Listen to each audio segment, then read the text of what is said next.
Yo, what's up everyone? It's your boy Fritz Mix back at it again. Ayan. So, ilang oras na lang New Year na. So, are my top picks for 2024. Ayan. First of all, pagdating sa dunks, ito, Nike Dunks na Miami Dolphins.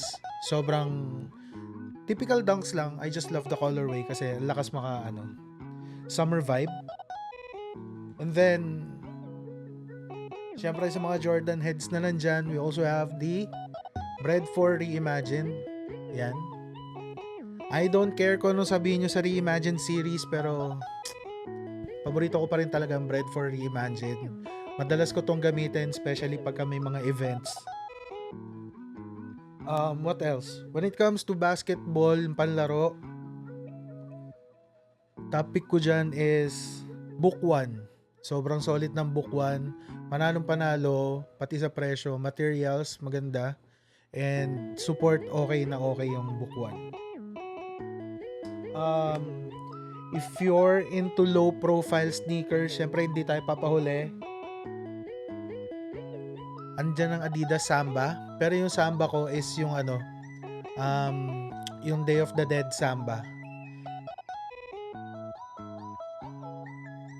Tapos walking and casual shoes, meron din tayo dyan. Syempre may entry dyan ang aking favorite brand na Reebok. Ayan, this is the Reebok Premier Road Plus 6. Isa sa mga paborito kong pang araw-araw talaga. Sobrang sulit nito. Solid.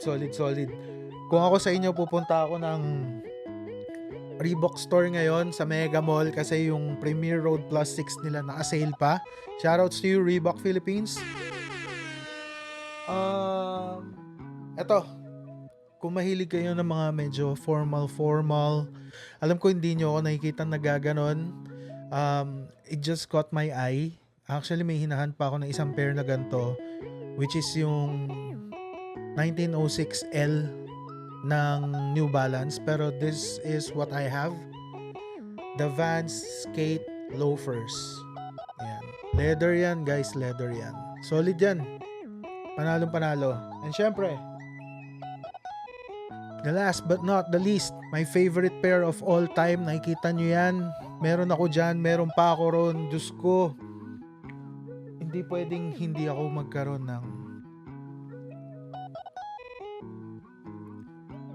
J3 2024, Black Cement 2024. And yes, hindi ko pa nagagamit yan. Kasi meron pa ako ng 2018 tsaka yun nandun yung 2011. Yung 2011 paparestore ko pati yung 2018, pero this is my sneaker of the year. Kayo, ano yung sa inyo? Comment down below. See ya!